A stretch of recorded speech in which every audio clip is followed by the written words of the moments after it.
দাঁড়াও, সামনে গাড়িগুলো ব্রেক করে দাও। Brake brake brake. আসসালামু আলাইকুম বন্ধুরা, সবাই কেমন আছেন? আশা করি ভালো আছেন। তো আজকে দেখেন আমাদের গ্রামে কীরকম কুয়াশা পড়তেছে। মানে আজকে মাঘ মাসে 18 তারিখ, গত 8 তারিখে এরকম কুয়াশা পড়ছিল, গতকাল এরকম কুয়াশা পড়ছে, গতকাল 12টা পর্যন্ত কুয়াশা পড়ছে। হ্যাঁ, এইরকমই ঠিক এই রকমই দেখা গেছে। মানে এখন যেরকম কুয়াশা দেখতেছেন, ঠিক গতকাল 12টা 1টা পর্যন্ত এইরকম কুয়াশা দেখা গেছে। মানে দূরে পেছনে কিছু দেখা যাচ্ছিল না। তো আজকে দেখেন এখনও বাজে 11টা, দেখেন আজকে কীরকম কুয়াশা পড়তেছে। মানে একটু আগেই বললাম 11টা বাজে, তারপরেও দেখেন কীরকম কুয়াশা পড়তেছে। এই যে পেছনে যে গাছবাড়িটা আছে খুব কাছাকাছি, কিন্তু এই গাছবাড়িটা দেখা যাচ্ছে না, এরকম কুয়াশা পড়তেছে। তো আপনাদের গ্রামে কীরকম কুয়াশা পড়তেছে অবশ্যই কমেন্ট করে জানাবেন। তো গতকাল এই ঠিক ভোর 6টায়, গতকাল এই টাইমে, আজকে সকাল, গতকাল সকালে আমাদের দিকে একটা বড় দোকান নামে একটা হাট আছে, বড় বাজার আছে, ওইখানে দুর্ঘটনা হয়েছে ঠিক ভোরে। এই ঘন কুয়াশা গতকাল এরকম পড়ছিল, এই কারণে এই ঘন কুয়াশার কারণে এই দুর্ঘটনাটা ঘটে। দেখেন 2টা বাস কি 3টা আর কি গাড়ি একসঙ্গে দুর্ঘটনা হয়, মানে অনেকে আহত হয়েছে, অনেকে হয়তো মারাও গেছে। মানে এই আমি যা দেখলাম না, ওখানেই গাড়ির অবস্থা শেষ এই ঘন কুয়াশার কারণে। আসলে আমাদের উচিত, আমি এখানে একটা মেসেজ দেই যে আমাদের উচিত যখন আমরা কোথাও দূরে কোথাও যখন জার্নি করব, তখন আমাদের উচিত যে আবহাওয়া সম্পর্কে জ্ঞান নিয়ে বাহির হওয়া বা দূরে কোথাও যাত্রা করা। কারণ কি? কারণ হচ্ছে যে আপনি যে ঘন কুয়াশার মধ্যে যদি দূরে রাত্রে কোথাও ভ্রমণ করেন, আল্লাহ না করুক এরকম দুর্ঘটনা ঘটতেও পারে। তো হায়াত মউত বিপদ আপদ সব আল্লাহর হাতে, কিন্তু সাবধান থাকা ভালো, কারণ সাবধানে কোনো মাইন্ড নাই। এই কারণে আমি এই মেসেজটা দিচ্ছি। শুধু আকাশপথে জলপথে যখন কোনো স্টিমার মারে, যখন কোনো নৌকা ভ্রমণ করে, তখন কিন্তু তারা অবশ্যই আবহাওয়া সম্পর্কে জ্ঞান নিয়ে যায়, বা আকাশপথে যারা ভ্রমণ করে তারা অবশ্যই আবহাওয়া সম্পর্কে জ্ঞান নিয়ে যায়। কিন্তু আমরা এই স্থলপথে কিন্তু আমরা কখনো আবহাওয়া সম্পর্কে জ্ঞান নিয়ে যাই না। ঝড় তুফান যখন হয় তারপরে আমরা ভ্রমণ করি, বা খুব ঘন যখন কুয়াশা হয় তখন আমরা ভ্রমণ করি। আসলে আমাদের উচিত একটু এই সম্পর্কে জ্ঞান নিয়ে স্থলপথে ভ্রমণ করা, কারণ সাবধানে কোনো মাইন্ড নাই। তো যাই হোক, আজকে ঘন কুয়াশা পড়তেছে বিধায় আমি এই মেসেজটা দিলাম। তো অবশ্যই সাবধানভাবে চলাফেরা করবেন। তারপরে যে বিপদ ঘটে তাহলে সেটা আপনার ভাগ্যে ছিল, ওটা আপনি যতই সাবধান থাকেন ওটা আপনার বিপদ হবেই, বলে লাভ নেই।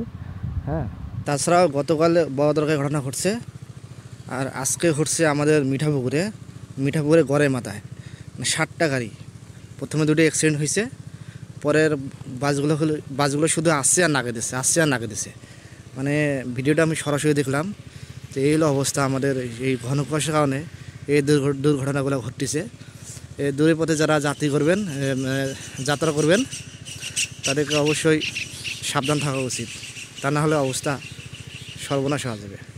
আমি ভিডিও ফুটেজ দেখাচ্ছি, এখন একটু দেখাবো, দেখেন কি অবস্থা হয়েছে।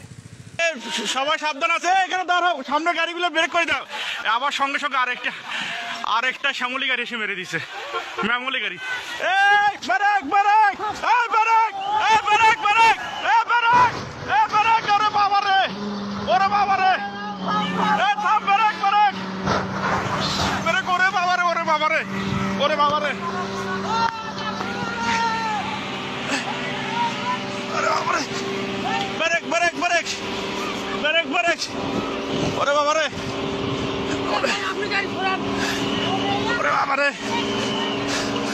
ওরে বাবা রে, ওরে বাবা রে, আল্লাহ বাঁচাও, ওরে বাবা রে, আল্লাহ বাঁচাও। এলাকার লোকজন নাই, পিছনে যত গাড়ি সবাইকে বলে দেন, পিছনে দাঁড় হন, পিছনে দাঁড় হন।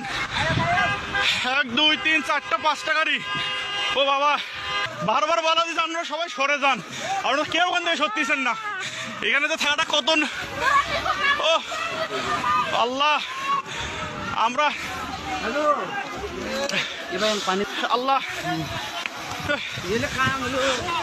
আল্লাহ আমরা এতবার বলতেছি, সবাই বারবার আমরা বলতেছি যে এখানে পিছনে দাঁড়া, পুলিশ নাই, পুলিশে ফোন দেওয়া হয়েছে। গেটটা খুলে যেত, ভাই গেটটা খোলা, গেটটা টান দেন। পিছনে কিছু লোক যান তো, পিছনে যা গাড়িগুলো আটকাতে বলেন, পিছনে যান। ভাই পুলিশকে ফোন দেওয়া হয়েছে ভাই, ভাই গেটটা টান দেন তো, লকটা।